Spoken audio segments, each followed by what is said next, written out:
Be sure and tell them Large Marge sent ya.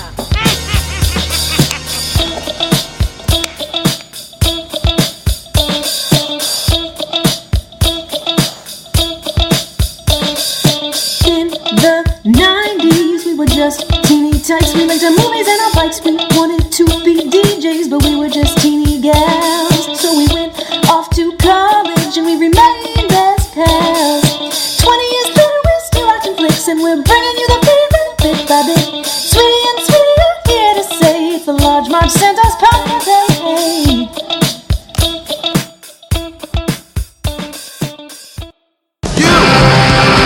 Take the lead. What? Go on, Gina. Take it. You're on.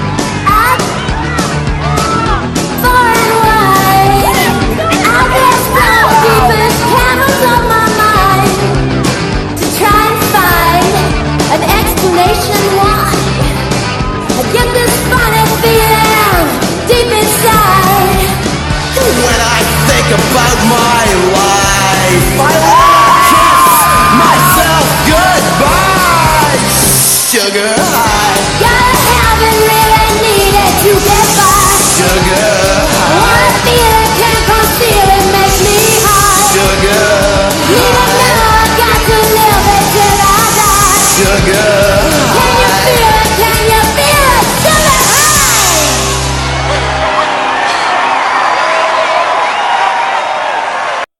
Hey guys, welcome to the Large Marge Tennis Podcast, your favorite podcast where two sweetie sisters talk about movies that shaped their childhood.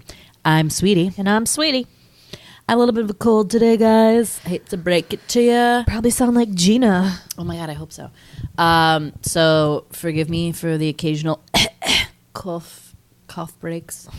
I'm not a chain smoker. I just have a really bad cold. It's like one of those annoying coughs that's like just a dry cough where you feel like nothing is even happening. Like you're coughing and it's painful, but nothing like comes out. Sucks. Yeah, it sucks. I took cough medicine at my desk today, and I like lost a little cup, so I like brought in like my little teaspoons, and they're like jingle jangling. I think people were like, "What are you doing in there?" Like cooking up crystal meth. Probably thought it was your keys or something. It's not that big of a deal. It was Stop really, making it I into felt a big very deal. strange about What? it. It's I not should have a gone big to the deal. bathroom, but I did not have time. What is the difference Make between sense. that and taking like a dosage of the pills? I know, but you know, Dayquil hasn't been working for me. I'm just not loving it with the Well, cough. let's so. ditch it then. Yeah. Anyway, Ditch that bitch. today, ladies and gentlemen, or whatever you would like to call yourself, we did an amazing cult classic from the 1990s, specifically 1995. It is. Empire Records. Empire Records open till midnight. Yep. Eat great, even late. Wow, guys, this movie was everything to me. My friends and I wore out the videotape copy, probably. We would just go to the movie store and just get this every time. Every time. We would watch it so many times. So I good. knew all the words by heart. Still do. Just fucking love it. Fucking love it. This was like, okay, I made this comparison before. Maybe you guys agree with this or not. You know, write us and let us know. This is my theory. I need to cough. Okay. For the kids of the 90s, I feel like this is their breakfast club. This is a movie that is like very stuck in this mid-90s. I call it a time capsule of the mid-90s. It's about a group of kids coming together and learning and love each other and making and fighting and making amends and having these character arcs. And you thought they were the coolest fucking people ever. Yeah, but You thought you were cool for watching it. You thought the kids were cool. It was like a kids of the moment movie. yeah. I mean, sort of. But I think The Breakfast Club is just, they didn't know each other before that, and then they come out. That's true. So it's a little different. But that's the one thing. But in terms of like this type of film. Well, I think this movie just makes you want to be those people. And it makes you want to work in a record store and have these cool friends and do slutty things with your friends.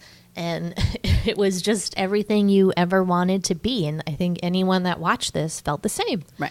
It's just such a magical feeling. I don't know. It just made me want to get a job, which is so weird because once you get a job, you're like, well, this isn't Empire Records. This is not Empire Records. So our job was like kind of like Empire Right. Records. It's fun if you Instead have... of records, it was ice cream. I mean, it's a little different. Yeah, it was a little messy, a little stickier. Yeah, we didn't get to play fun, loud music and We played music after be hours. slutty. I don't know. It just wasn't the same. I was slutty. It didn't live up to my Empire Records expectations. So Nothing will. I mean, nothing will. right. I mean, that's. this isn't a reality. There's not really a job like this. The woman who wrote this based it on her exact experience working at Tower Records in Arizona. I mean, anymore. I don't know. well, definitely, yes. But Tower Records is was a chain. So how Yeah. can... Well, so that's like kind of the opposite, but good point. But yes, I love this movie as well. I don't think as much as you did. I came up to it a little bit later. Like I didn't see this when it came out in 1995. Like no doubt. Me neither. I was a little too young. I would have been like 12. Oh, it's gonna be tough. Let me keep going. Well, my first memory was actually Liz was watching this on TV or something, and I happened by and saw that scene where they're dancing. Everybody's dancing, and the staff are dancing with different people in the store, and that woman's dancing with Lucas and his like couch cushion. And I was like, "What is that?" And Liz was like, "It's Empire Records," and I was like, "What? What is this?" And I didn't know anything about it. But then I don't remember how my friends and I first found it, but it was at the same time that we were obsessed with the craft. We were obsessed with Empire Records, so it just came hand in hand. But yeah, Yeah, I think I was in high school. So that was cool about it because these kids are supposed to be high schoolish or even post high school. And so I definitely saw it like around then and just like really loved it, thought it was really cool, loved all the kids in it. I'm basically like a Corey, but like I wanted to be Gina. I just really loved Gina's character. I mean, Deb, I fucking love Deb. Right. Everyone is Deb, okay? Everyone is Deb. And, okay, this year and last year, everyone is Deb. Everyone's shaving their heads and being like, fuck all this. Like, everything just sucks every day. Everyone is Deb. However, I wanted to be a Gina. oh my god, me too, so bad. And in the end, oh my god, that is like, I mean, we'll talk about this, but like, that is every girl's dream, or most girls' dream come true. Singing in a band, being the girl lead singer in a band, and just being like, yeah, like that. Yeah, that's the exact. But yeah, totally. Yeah, we'll talk about it. Anyways, so I mean, a lot of people in this. a lot of peeps. We got A lot of people who became, a couple of people who came, good amount of people who came like pretty good mega stars. like Okay, so the ones that just stood out to me. So Rene Zellweger. Mm-hmm. Did I say that right? Zellweger. Liv Tyler, Abby. Ethan Embry randomly goes by Ethan Randall in this film. Strange. I don't know if his parents, like, he got a new name, like, got a new guardian, decided to change to a different name, stage name. Sure. Ethan, let us Happens. know. I don't know what Happens all the happened, but good for you. Ethan Randall, Ethan Embry, however you want to shake it. Robin Tooney, awesome. So good in this. Love her. Deb. Anthony LaPaglia.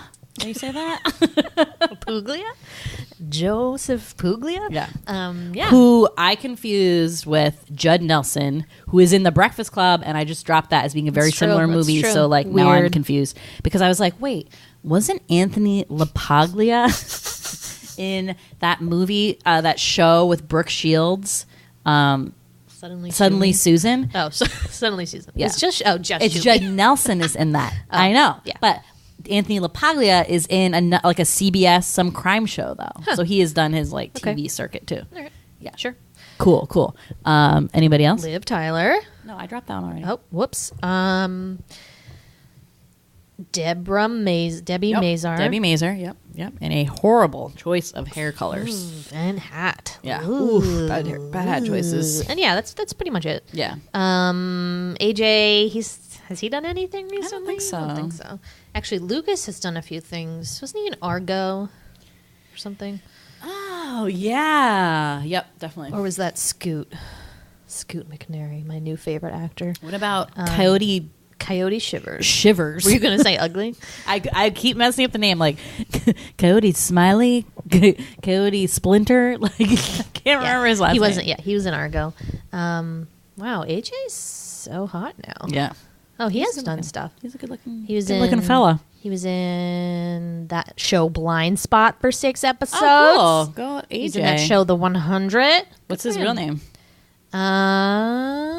Johnny Whitworth. Sassafras. I like AJ. Yeah, he's super cute. Yeah. Hunkadory. Hunky dory. Damn. I mean, yeah. he was adorable in this. Not like my personality type, but not my looks type. I can never. Still, it's that. We talked about it before. The man bob, like the. Well, okay, so I called it, and this is one of my like '90s points because we always like to be like, what's that makes this stand out? It's like something from the '90s. That Brad Pitt long hair, but not long hair. What is that? I don't know. I'm gonna call it the man bob. I just call it the Brad Pitt mob. Man bob. Yeah, it's like it's long hair, but it's not because they like they push it back like over their head. It's long enough for me. It's too long. That's what it is. It's a little too long for me. It's not my too. favorite. But so that's why I never liked him. Yeah, I'll tell you. I didn't like him that much either. I'll tell you who I had a crush on later. I don't want to talk about it right now. It's embarrassing, but I will tell you later, and we'll talk about it. If it's Warren, I'm going to be very upset. Is it Warren?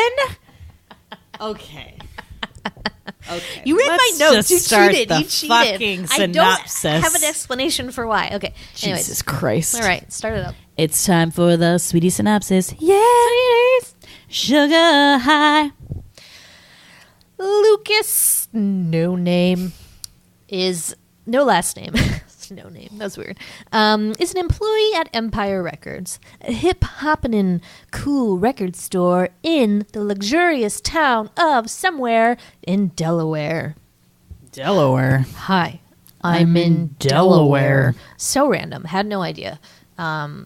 It's weird. Anyways, so he gets to close up the shop, so he has to count the money and do all the responsible things. But he finds, whilst doing this, a piece of paper that suggests Empire Records is going to be turned into a music town, which is an evil chain franchise that will destroy everything, and they're all going to lose their jobs, and their manager Joe is going to go away, and it's just going to be so upsetting. So Lucas says, I have to do something about this. So he takes the money, gets on his motorcycle, rides to Atlantic City, goes to a casino, puts all of the money on the table in a craps game, and fucking loses it all. So there goes the money. So he's like, shit. So next day at work, business as usual. But Joe comes in, gets a call, no money. No money was deposited into the bank, so he knows Lucas did something bad. Everyone's kind of like, what's happening? Blah, blah, blah. Lucas shows up, and there's trouble. The other people show up as well. Let's talk about the employees. We've got AJ. The responsible art student. Responsible art student. We believe he's post-college because he has an apartment. Oh, no. Not post-college, post-high school because he has an apartment. But then he was talking about going to Boston art school. Well, you can go at any time. That's right, I mean, it's a gap year. Yeah, I think he's out. Yeah, I think he's out of high school. Yeah. We got Lucas, we already talked about. Unsure of his age. I'm going to guess maybe like 22. Yeah, maybe like 23. early 20s. Yeah. We've got Mark, the stoner skateboarding guy. Rock and roll, loves old. He's all kinds of things, he but loves all genres. Primarily his personality genre is stoner. Yep.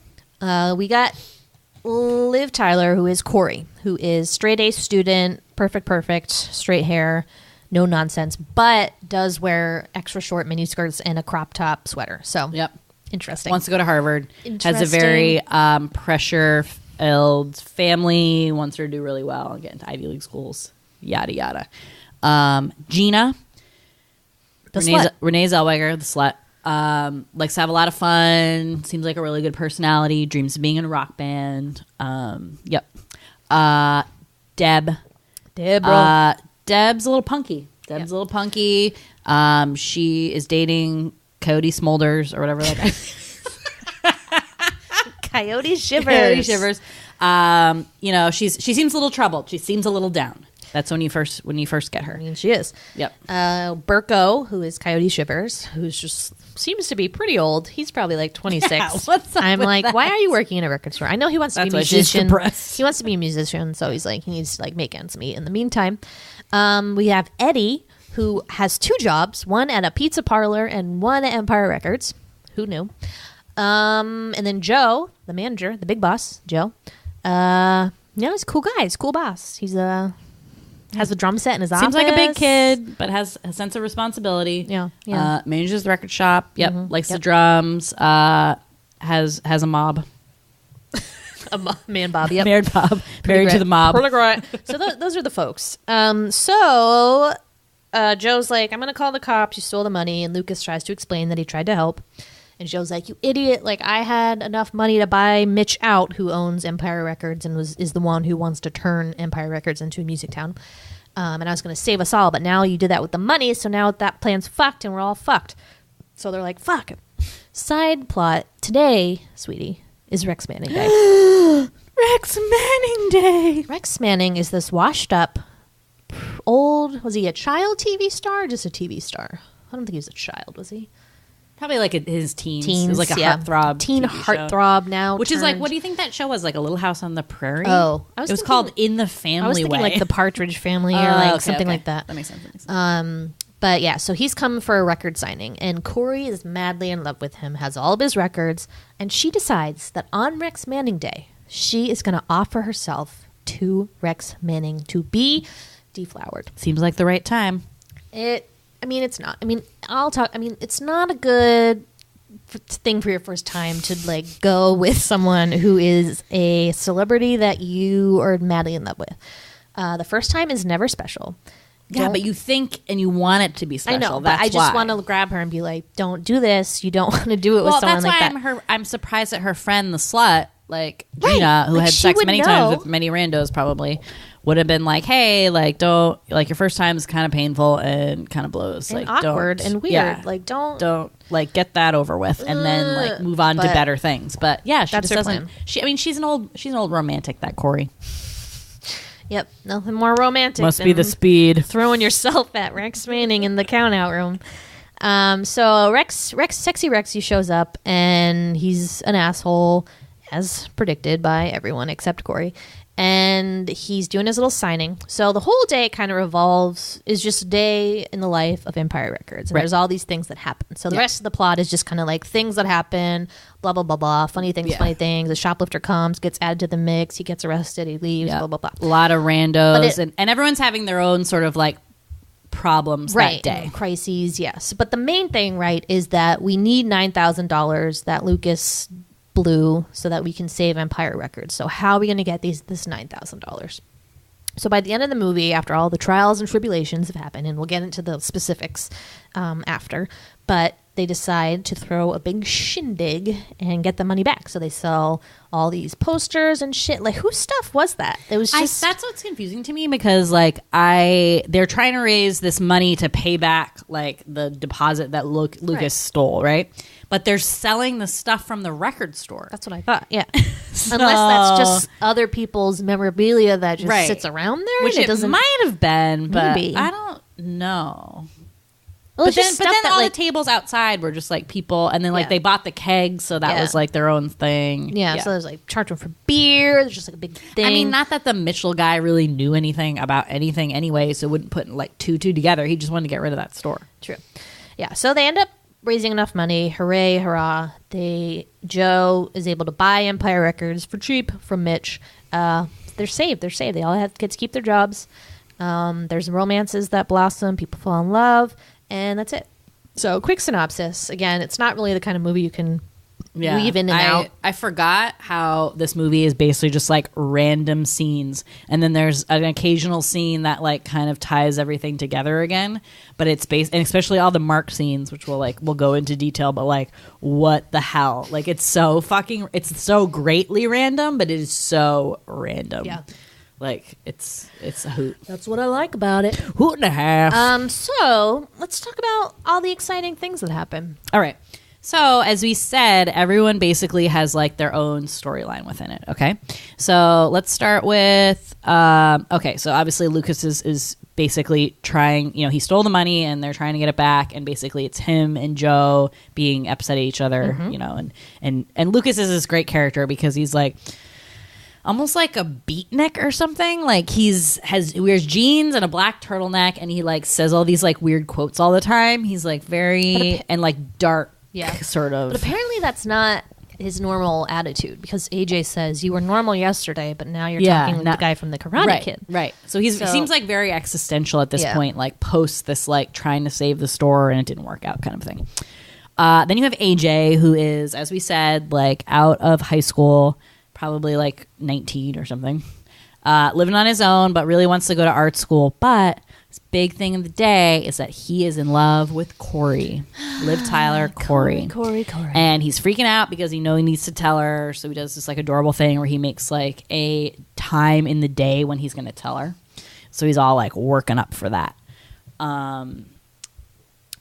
Deb comes in, angry, goes to the bathroom, shaves her head. Yep. Wow, big steps.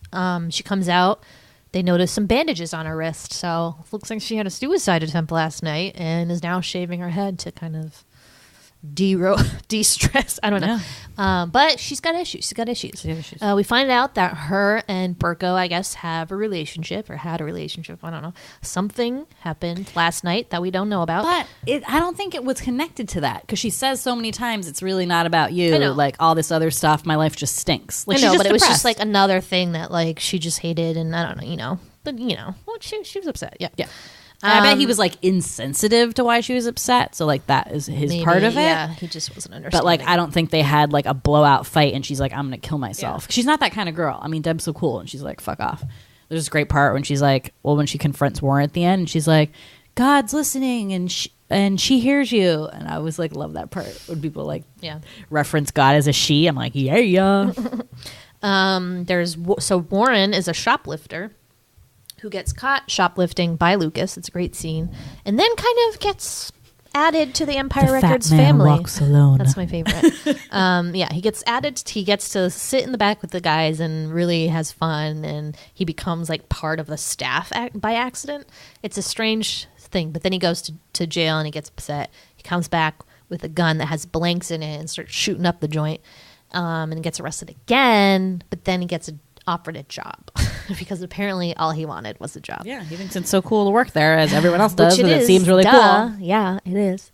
So things come to. So now we need some conflicts. We need to introduce some conflicts here with everybody else's. Yeah. Right, and that's where everyone else's story like kind of gets in. So you have the Gina and Corey sort of conflict, which. So they're like bestie best friends. Mm-hmm. But you can tell there's like a little bit of tension there because you have Gina, who's kind of like the slut and seems really happy and whatever.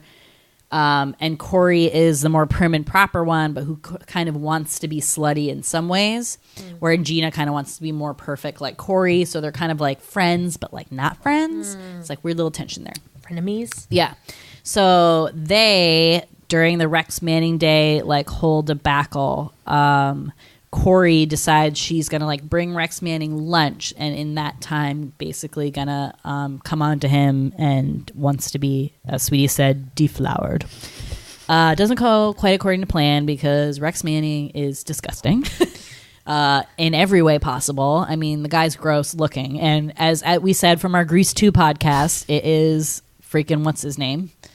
Who's that actor's name? Michael, no. That was Maxwell something. Yeah, that guy. Maxwell something.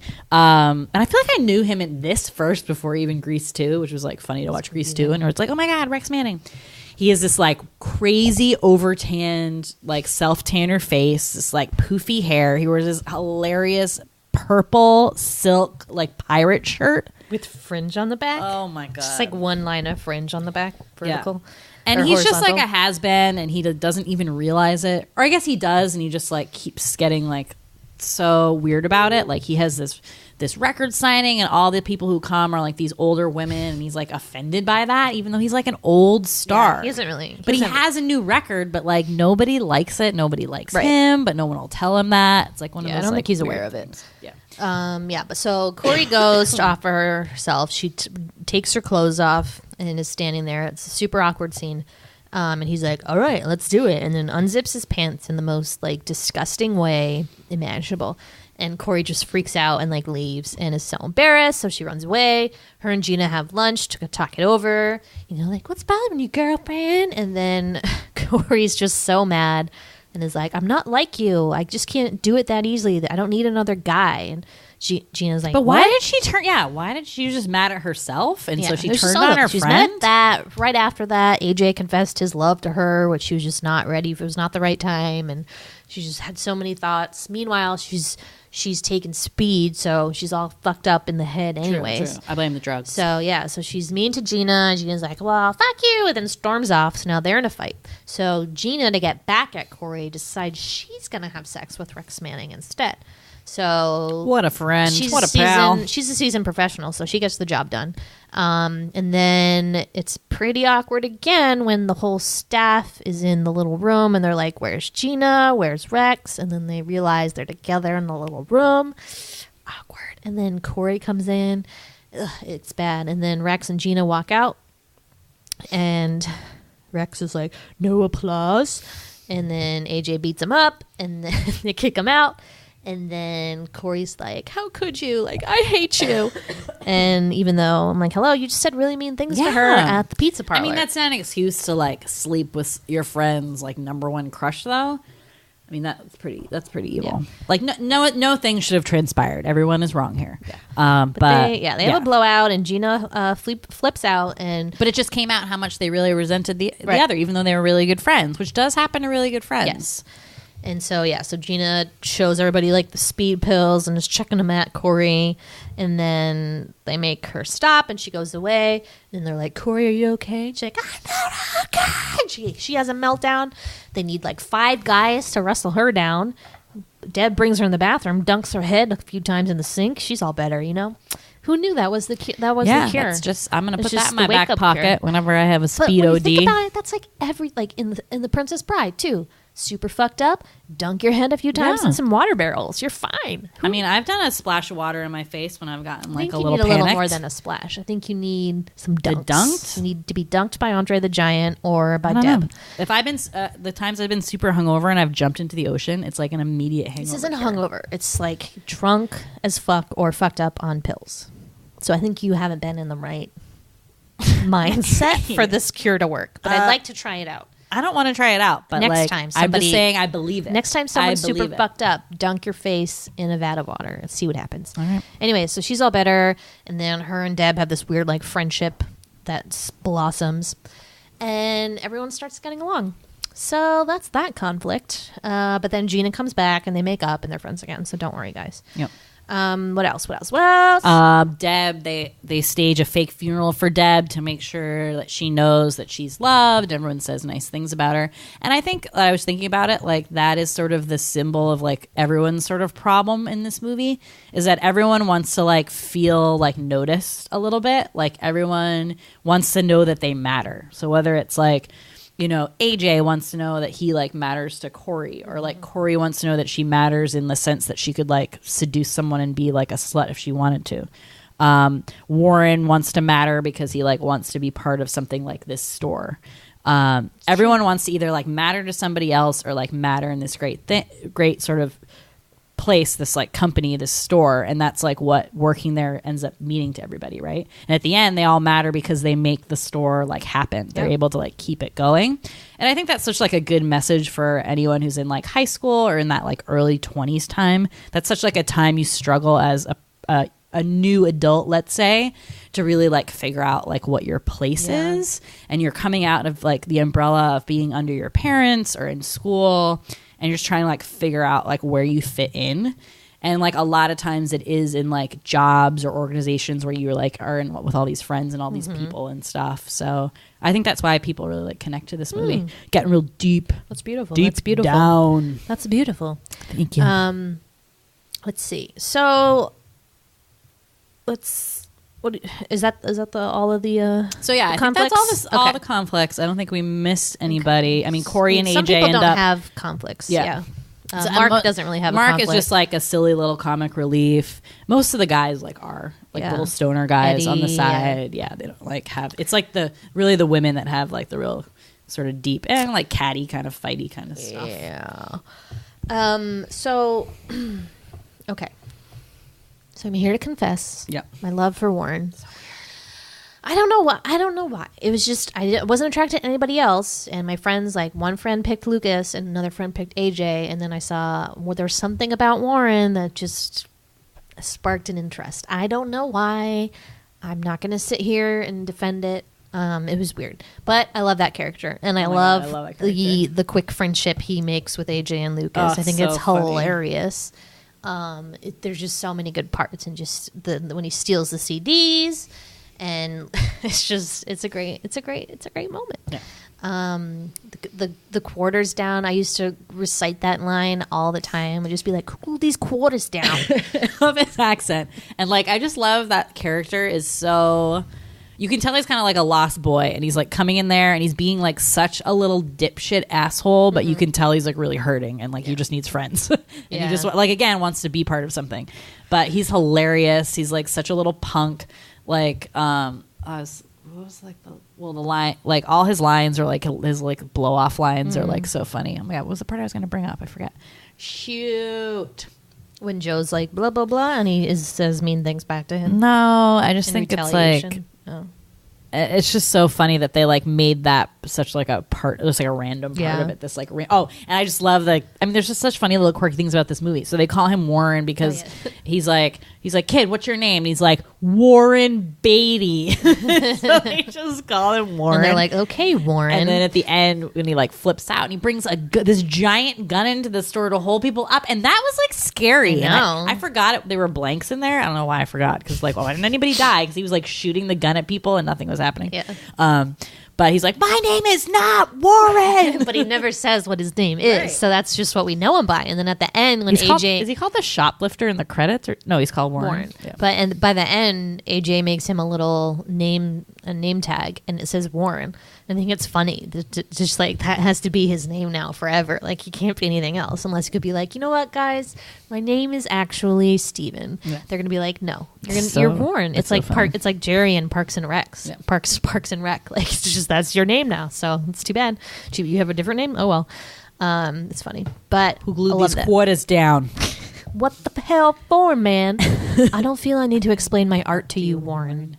There's so many good lines, and most of them. And so Lucas-isms, I like to call them. He has a few. So one of them is like, "What's with you today, man?" And Lucas says, "What's with today?" That's a good one. Another one is, "In this life, there are nothing but possibilities."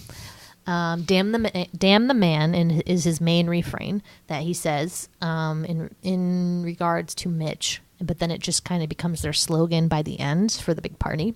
And then my favorite, and Sweetie's favorite too, is when he goes up to Warren when he's shoplifting and whispers in his ear and is like, "The fat man walks alone." My friends and I were obsessed with that line. We used to make it like our secret password, or like our secret like inside thing that we would just always say to each other. I love it. That's a big coat you got there. A lot of pockets. It's great. So shoplifting. Yeah. It's a weird business, right? I've never done it. Some of my friends were crazy shoplifters. Some girls were like crazy shoplifters. Oh my God, in high school and college, like I found this out and I was like appalled. This one time, my friends and I went to the mall, and I went to the rave with my friend Maya, and we were looking at stuff. And then our friend Hillary comes, and she's like, "We have to go." And I was like, "Why?" And she's like, "I just stole like a million things from Express." And I was like, "What?" So we like go to my car, and she pulls out her bag and just starts taking out shirt after shirt, like so many fucking shirts. And I was so pissed. And I was like, "Hillary," I was like, "You better give me one of those for like." That's how I was like, I could have like been caught with you, and so that's my payment. Yeah. But it was terrifying, and there's just like this whole thing because you have to look for shirts that don't have the security tags because some of them don't. Right. So you look for those ones, and then you go in there to the dressing room, and then you put the clothes on under your clothes, or she had a bag, so she put, I don't know. It seems shifty. I was reading a book. I forget what it's called. It's not very good. But they talked about how they used to steal tapes, and they would bring big gulps like into the tape store and stick the tapes like in the cup. and then you would just like sip on your cup, and then you would still buy something, so it looked like you were buying something. That makes sense. Do that. But then in college, I'd be like going to Stop and Shop with my friends, and then we get in the car, and they'd be like, "Here, do you want these candy bars? I stole them." And I'd be like, "What? What do you mean you stole the candy bars?" Crazy. Okay, I realized this in college too. It wasn't so much in high school, but in college, like this girl that we hung out with, like stole shit all the time from like Claire's, and yeah, same thing. You would just like be out of the store, and she'd be like, "Oh, like I got all this stuff," and I'm like, "What?" Okay, first of all, it makes me so mad because I would never steal like at all just from the risk of being caught. Right. Like number one, It's terrifying. And I think part of it is not that those girls need things; that it's like the rush of that, like you're gonna get caught, right? Which that just seems terrifying to me. It would not give me a rush. I'd just be terrified for like. Well, I mean, life. just the idea that you can get things for free. Like, I think that's the main draw. But it's like people work so because like and to pay for stuff legitimately. Why do you just get to like take stuff? It that's just the makes rub. me angry. Like it's when people like do fraud and they just take your debit card and Says they're just like let me use all your money. steal avocados. I'm gonna tell you that is like literally the only thing I've ever stolen.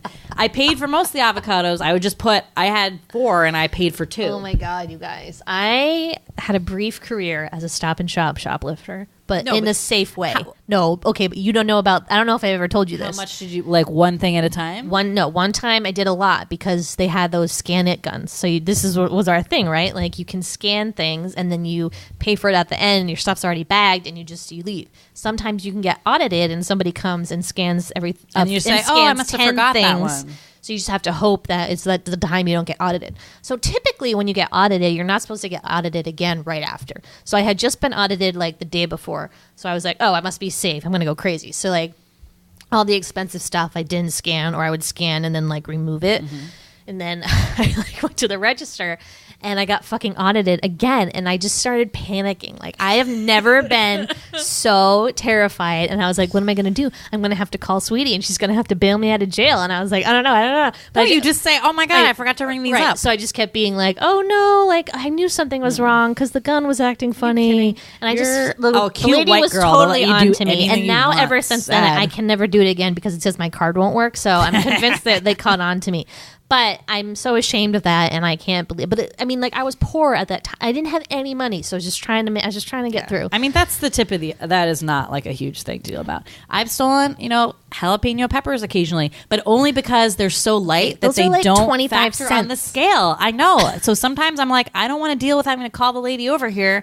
I'm just gonna put it in my bag. Shoplifting. That's definitely a 90s trope. Oh, Speaking of that, so 90s, let's go through our list of things that are super 90s. Cool. So I have extra super mini skirts. Yeah. Plaid. Don't forget the plaid. I just feel like skirts were so short then. And in this movie in particular, both Gina and Corey have the shortest skirts I've ever seen in my life. Yeah. I don't understand why their butts are not showing every second of the movie. They kind of are. I mean, you have to also have no butt. Yeah, that must be what it is. Because I've always had a butt, so I've never understood how anyone can wear a skirt that Because short. a skirt like that would just cover half of your ass because our butt sticks out too much. So like You're right, we'd you're never right. we'd never be able to do You it. would But just if be- you yeah. have just no butt and it just falls flat like Okay. right down like All that, right. you'd be fine. Mystery solved. Yeah. But yeah, it's so strange. But is this like okay? Wait, 95. So okay, this is Clueless. pre Britney Spears, but this is Clueless time. Yeah. Okay. So that's like when that was like still a trend then. Also, and like I mean, basically it was like a baby doll style, right? So you had also Corey's midriff sweater, which really defeats the purpose of a sweater. You're like, oh my God, so cozy and warm, except my stomach is freezing. Like, what is happening with that? So crazy. It's odd. A lot of boots, a lot of like commando boots, that sort of like Doc Marten Yep, style. Doc Martens. Like we said, men with the Brad Pitt long hair, or we're now calling it a mob. Yep. The mob. Trademark, Sweetie. Condom cap. Condom caps. Yep. Our favorite. 1 point for the Not- condom cap. Oof, these are the worst hats ever. I don't know who designed these hats. Put it Safe on sex. somebody and was like, yes, that is the look. It is so bad. Right up to the little, there's usually like a little like tip on the top. You're like, is that your reservoir tip? What is that? Yes. It's so bad. So yeah, Deb wears one. It's awful. She comes back after she dumps Rex. She comes back to the store and is like, I'm back. And she looks like a fucking burglar or something weird, a cat burglar. I mean, I'm not that's into it. That's not the outfit to get your man. No, I'm just no. saying. Well, it works in Joe's favor. Back in the closet. It's weird. Gene. I have also music mega stores. So these were just such a big deal in the 90s. Do you remember that time we went to the Virgin Mega Store in Times Square when we went to New York? I want to take this opportunity to talk about what record stores meant to us. Because, again, like, time capsule of the 90s, this is something that was a huge deal then. No longer now at all. And it's amazing. R.I.P. And, like, during this movie, I was like... So I made the point of saying... They like showed kids like with headphones with like, you know, wires attached, which we still have those. But we just got new wireless headphones from our new sponsor, Studio. Well, they're not new sponsor. Our sponsor. And they're amazing. And I hadn't been using any wireless headphones for a while. And then I'm back on the wireless and I'm like, oh my God, fucking changes your life. Why didn't anyone tell me about this? So I was like, man, I wish I could like jump into this movie and be like, psst, Deb, like someday there's going to be headphones that are like not attached to the music player. Also iPods. And iPods. But then Sweetie's like, oh, like I thought you were going to say, hey, like, psst, Deb, like you're not going to have a job in a couple years because these mega music stores are gone. Because there's something called MP3s.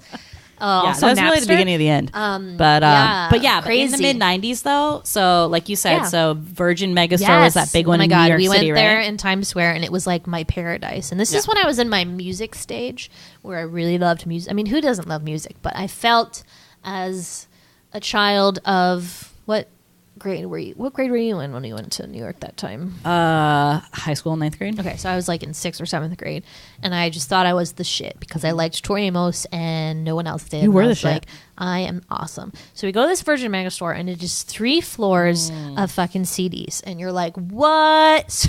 So cool. And they had all those listening things where you put the headphones on, you type in your number of the CD you want to listen to. It was so much fun. So that was the best. But then we also had a Borders in our town. That was so I was gonna. So I bring up the ones that we had. So we had this one called. So the little one in the next town, because we live on Cape Cod, so like small, all like local business. We had no franchise. Like we had Wendy's. That was like our one franchise. Bradley's was that a franchise? So our music place was called Booksmith Music Smith. So it was like half a bookstore, half CDs. But like you would tapes. go there and get like the newest CDs. I remember we like drove into a snowstorm to get the new NSYNC CD, and I almost crashed the car. No strings attached. I have 2 specific memories tied to Booksmith. One, Mom and I were in there one time, and a song was playing, and we were like, what is this song? It's amazing. So we asked the clerk, we're like, excuse me, what song is this? And he like shucks the CD. He's like, oh, it's Shania Twain.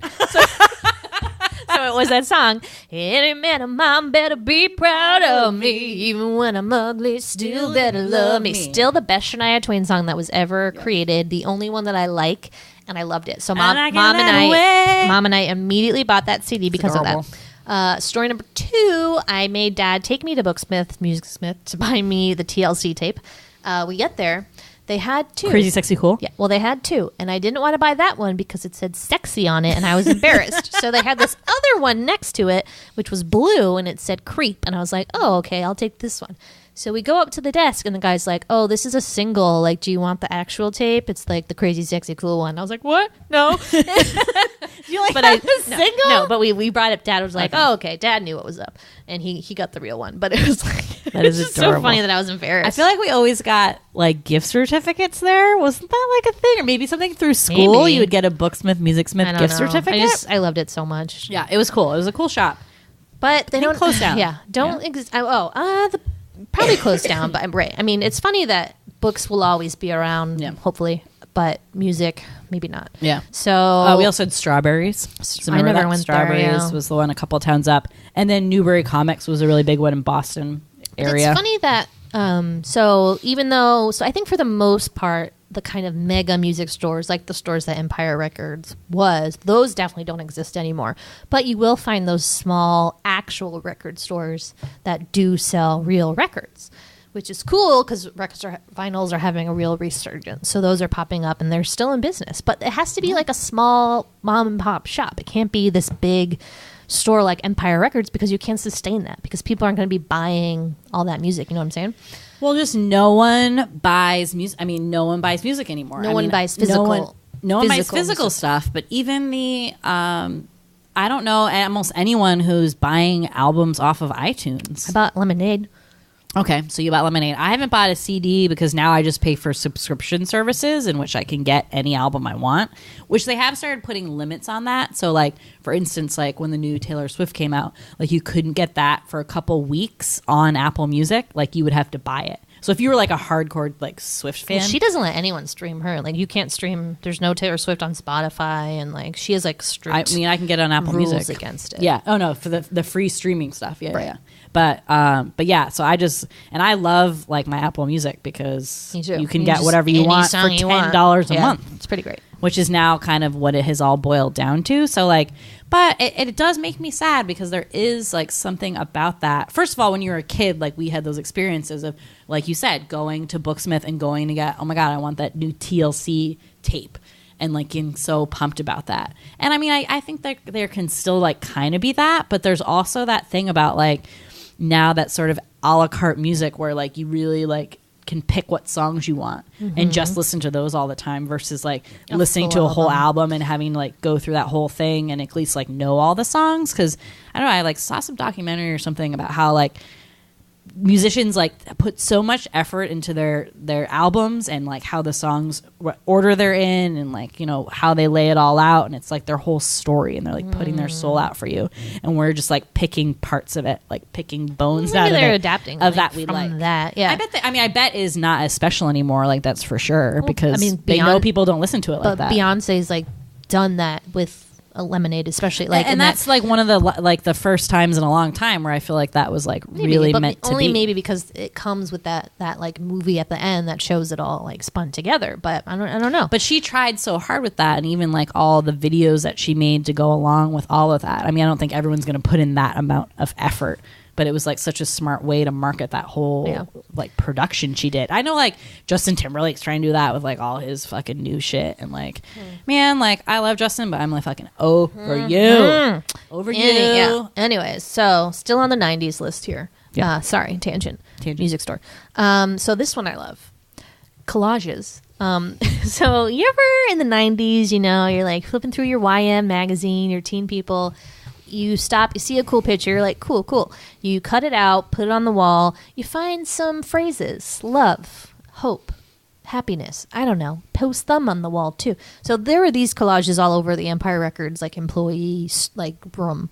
So it just reminded me so much of being in middle school and like making a collage out of magazines. Yep. It's so fun. I don't know why. It was so fun. I think I had a whole shoebox. I like did a collage shoebox with like all teeny kind of YM and 17 cutouts and like lips and like an eye with like mascara on, you know, like something like that. It was all like really so girly. funny. And now that's not even really a thing either because people don't even get that many magazines anymore. So Everyone sad. needs a dream board. You ever heard of that? Yes. Where you like put what you want like to happen with your life basically in a collage. Oh my God, we should make dream boards. I don't have any magazines. I only have cooking magazines. Shit. Well, we we can could try just do it. a lot We'll of try it food. with the cooking That'll magazines. be fun. That'll be fun. Project. And And the last one, 90s, is Gameboys. So there's this little scene of Game Boy? That little square one? Yep. Well, I had a green one. They had colored. Yeah. It wasn't. The screen wasn't colored, but the actual Game Boy like console was colored. I had a green one. It was the bomb. I had 2 games: Animaniacs and Donkey Kong Country 2. What up? Good times. But yeah, those are my 90s. That's so 90s. That's so 90s. Yeah. What do you want to talk about next? Who do you think Rex Manning equals like in the 90s? What like musician would you like equate him to? That guy, Davy Jones. No, From the Monkees? maybe, or like who's in the Partridge Family? David Cassidy. Yeah, He just that died. guy. I think it was him. Ah, okay. That's just. I hope he wasn't really like that. He seemed so wholesome. Oh, I guess know. that was I like hope the not. whole point of it, though. Yeah, hope's not. Okay, let's play a game. Okay. Ooh, I love games. What Empire Records boy would you want to date? Now or when I Yeah. Like, Warren? No. Let's go now because we've already talked about Warren, sadly. Let's say 2018 Sweetie. Okay. 2018 Sweetie would probably date Lucas. Although I feel like he might be gay. Interesting. I get a strong homosexuality from him. But he's totally cool. He's just like super chill. He's a little kooky. He's intellectually stimulating. Does not have a mob. So, I mean, I could do without the turtlenecks, but that's something we can work on as we go forward in our relationship. It's doing nobody favors. What about you? I'd go with Coyote Shivers. What? Oh my god. He seems really nice, and I've always wanted to date a guy in a band. Yeah. So Coyote Shivers is a real musician. In case you don't know, that was actually his song at the end, Sugar High. However, what you might not know is that the full version of Sugar High is very dirty. I remember my friends and I, when Napster was a thing, we immediately were like, typed in Sugar High. And we listened to the song, and it was so dirty that it made me embarrassed. Like, I felt embarrassed. You're getting embarrassed a lot. I know. It was around sexual things. I was just like, ugh. So crazy, sexy, cool. Embarrassing. Red tape. So here's some of the really like racy lines. So the first line is, they all said she's just another groupie slut, is like what it opens with. Later, they're making out on the old pull-out couch. And then the actual chorus, I feel so funny deep inside. In the movie, it's, I feel so funny deep inside when I kiss you goodbye, Sugar High. The actual lyric is, I feel so funny deep inside when I lick between your thighs. Whoa. Wow. Wow. Really awkward. So I looked up Coyote Shivers. He's still making music. He released an album in 2004 or something. Still pretty dirty. So good job, Coyote. Good, so Coyote. he's your future husband. He's my future so hubs. you can Hey. start putting his he just seemed like sweet picture and on the- sensitive, and he just had like a good attitude about things. I mean, I hope he wasn't a bad boyfriend to Deb. Hard to tell. Who Yeah. knows what was He's just going on such a there? They made random- it like so ambiguous. Yeah, he's just like a really random character who they so really only needed to do that end scene with the band and totally. Gina. But yeah. Yeah, which again we've talked about is like my favorite part of this film. Yeah, so the hands down best part is the end when Gina sings the Sugar High song, and it's just so fucking exciting. And I love the way her voice sounds. And I've actually never seen Chicago. Oh my god, it's great! I know. I was against it because I had such a fondness for the Broadway. That guy does like musical. great music. You know, he's doing the new Mary Poppins, so that's why I'm like kind of. And I know it's excited really about it. good, and I'm gonna watch it. But I just It's excellent. have a strong kinship. Oh, I mean, there's nothing you can't put anything the only on par. Roxy that I want to know is the one played by me in the kitchen. You're gonna say BB Newirth because she's like Well, the best. yes, but I used to like sing those songs in our kitchen when like mom and dad would be at work or something, and you'd be at ballet, and I'd be like, I mean, there will be nothing that ever compares to the Broadway version of Chicago. It's such a Broadway show. It's perfect. Like the people who, when they did the like revival, so it was BB Newirth and Anne Ranking from Annie. Great times, talents. good times. Yeah, but I'll so watch good. it. But we saw that. Wait, did we see them? I think so. Yeah.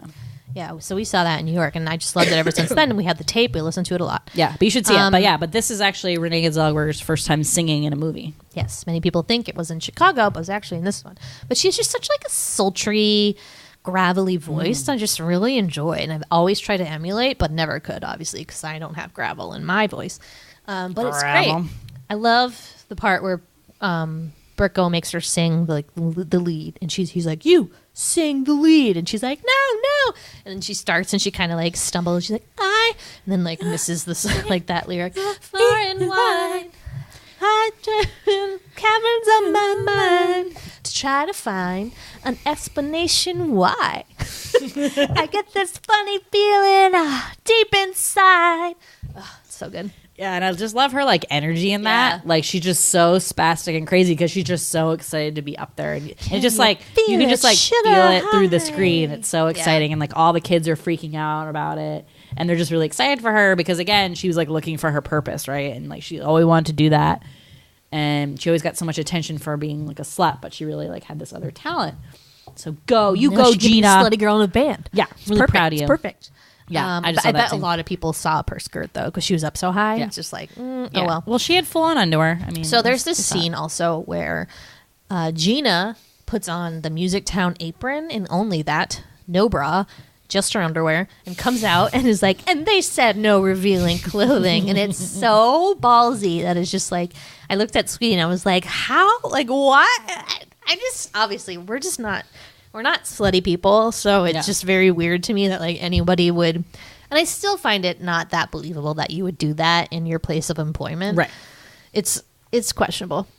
Yeah, but would you wear a belly shirt sweater but at your this place is of employment? like everyone's worst nightmare is like being in your underwear in front of all Well, she's of an your people. exhibitionist. That's like her I comfort know, zone. but it just like really freaks me out. Ugh. But I love Rene Zellweger. I fucking miss yeah, her. she's She's great a character gem. for her. Maybe one of the best she's ever played. I love everything she's ever in. Really? Like, I think she's so fabulous. Like, I love her. Bridget Jones is like one of my favorite movies of all time. That's It true. is such a good movie, and She she's hasn't not done- even British. She still hasn't done anything in a while, right? I thought well, they had that like whole like uproar when she was on some red carpet and look at she had so Yeah. much plastic surgery. But And then I she's thought just they got- said she was coming back for She's something. just gotten older. Let's see. She's in a couple of known. Oh, Bull Bridget Jones's Baby. That movie was Oh, just. wait, no, I did see that. Oh, Oh, my okay. god, that was still adorable. It was Yeah. like stupid, but it was adorable. She's playing Judy Garland coming up in a movie What? called Judy. What? Yeah. Oh my god, when is that coming out? 2018 this year. What? Yeah, Is amazing. there a trailer? No. Oh, She's shit, the only that's gonna be person good. currently attached to it, I think.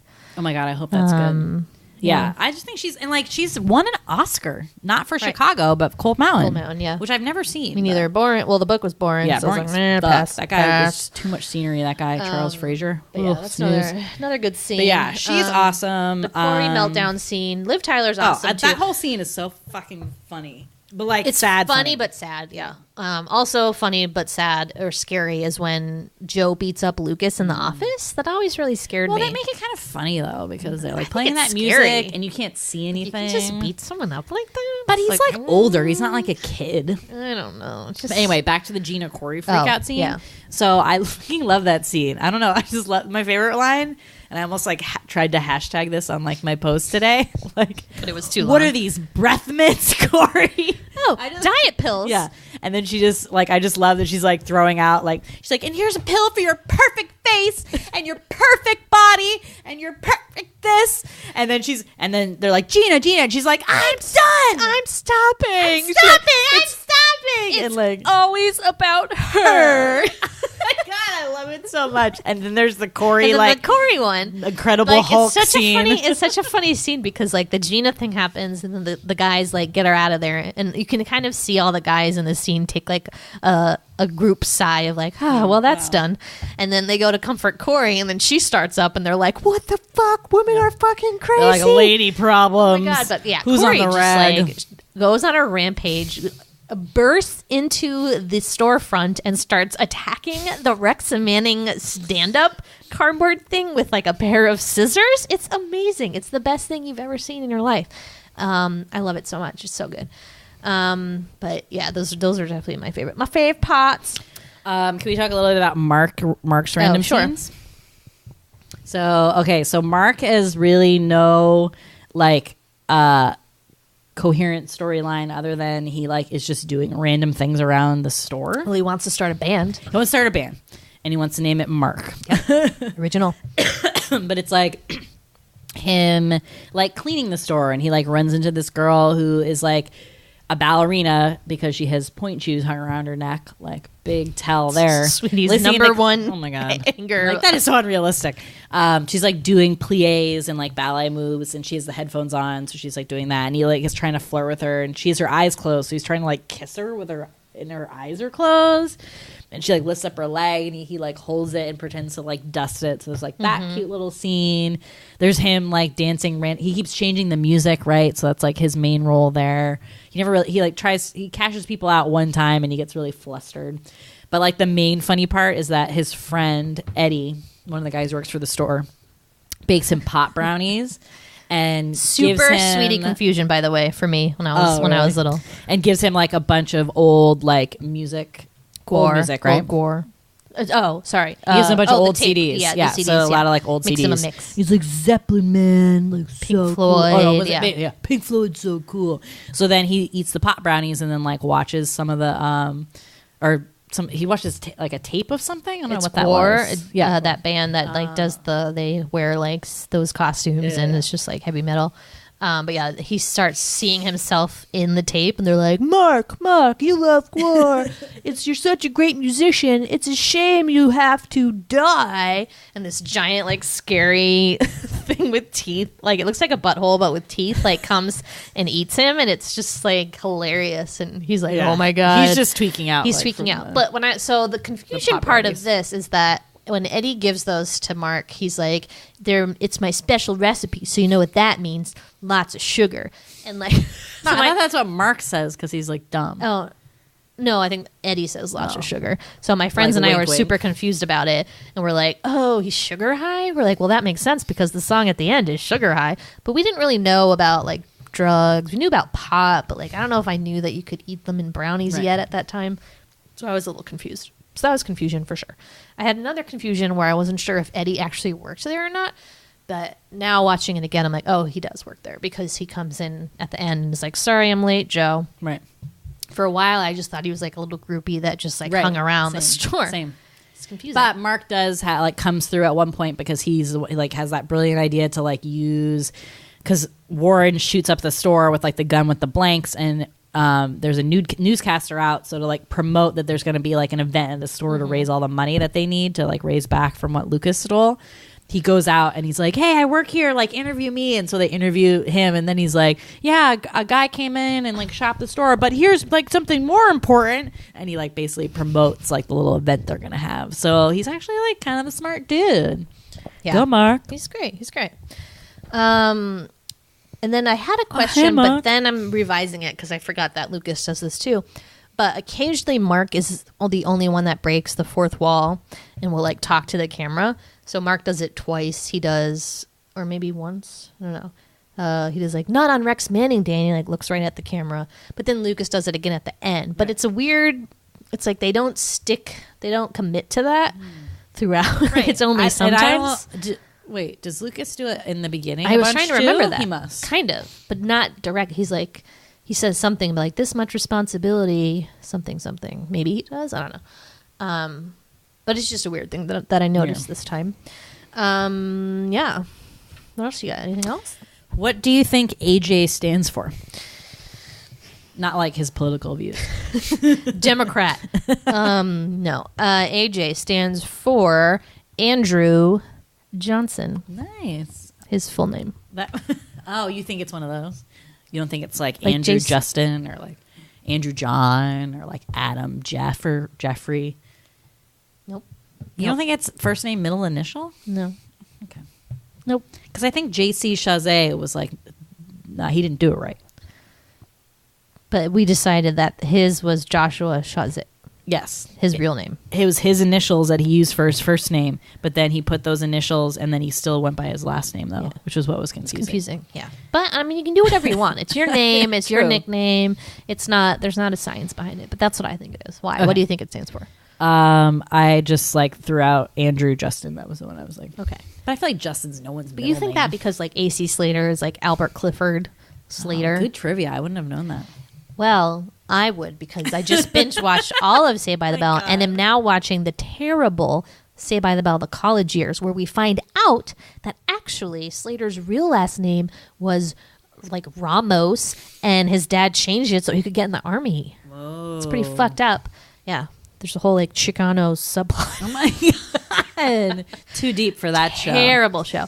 Hello. I'm really enjoying I'm enjoying my time. Yes. Yes, you are. But also realizing that Zach is basically a sociopath. Yes, Like, he is so awful. awful. He does these things and he never learns. And then you're like, oh, he's changed. And then he does another awful thing that like ruins his friends' Kelly lives. It's never just- should have It's married him. ridiculous. Yeah. He's a nightmare. Yeah, it's crazy.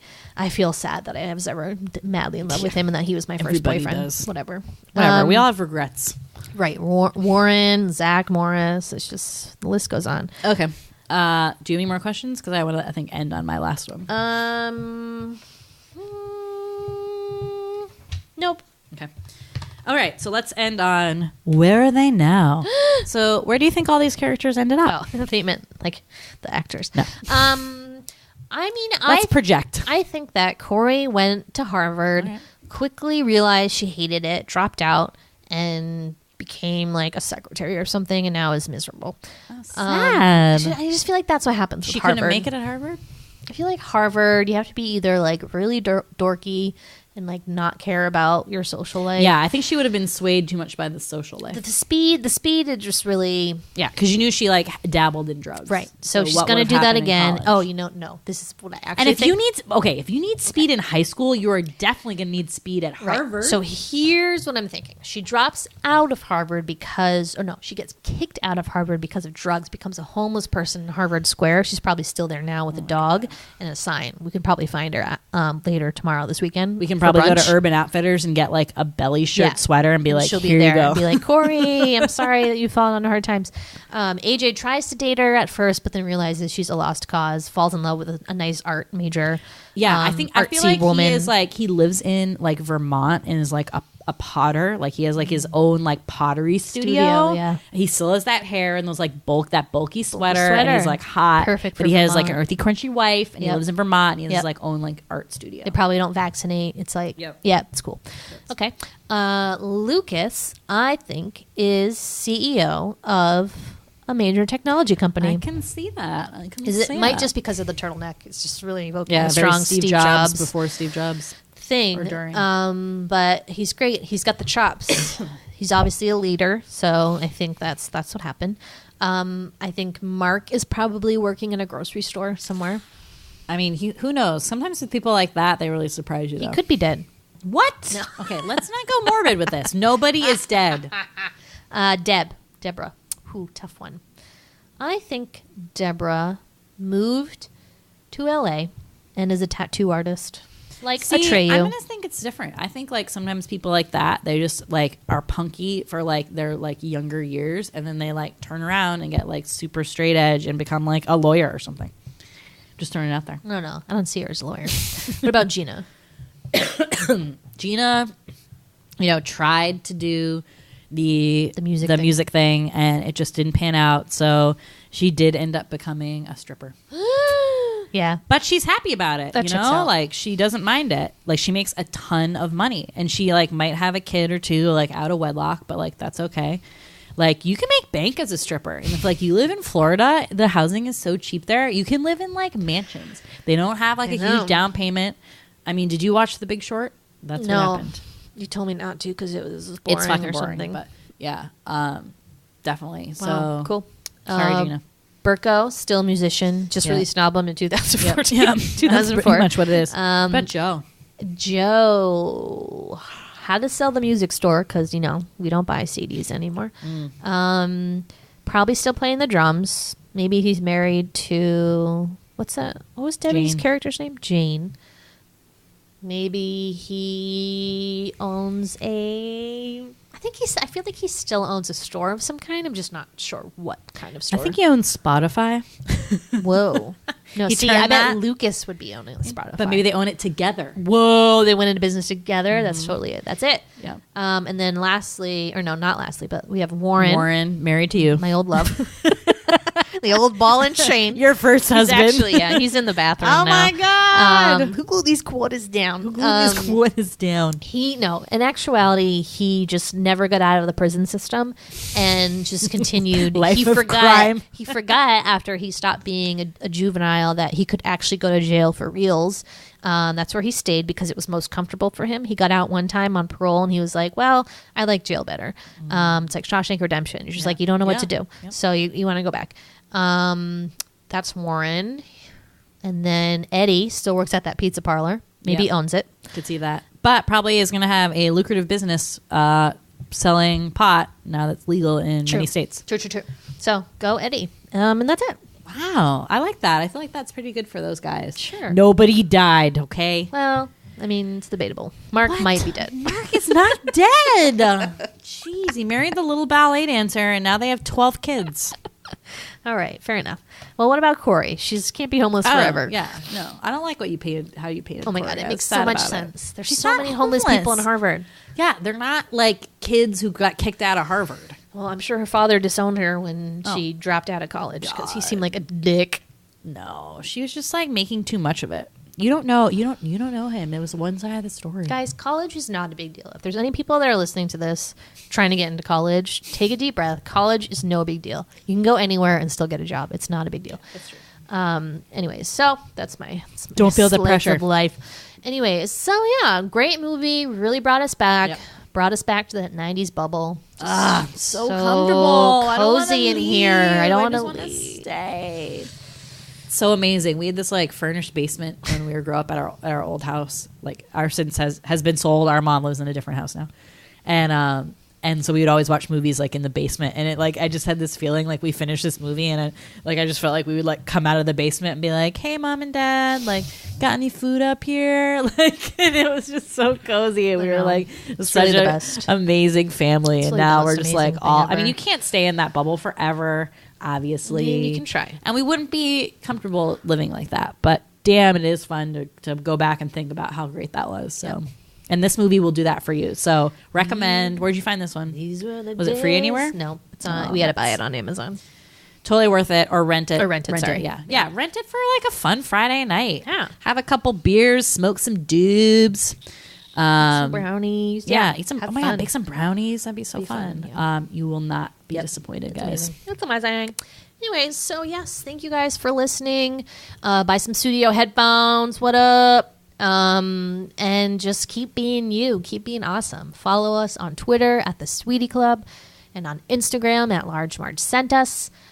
Thanks for listening, guys. We love you. Bye. Bye.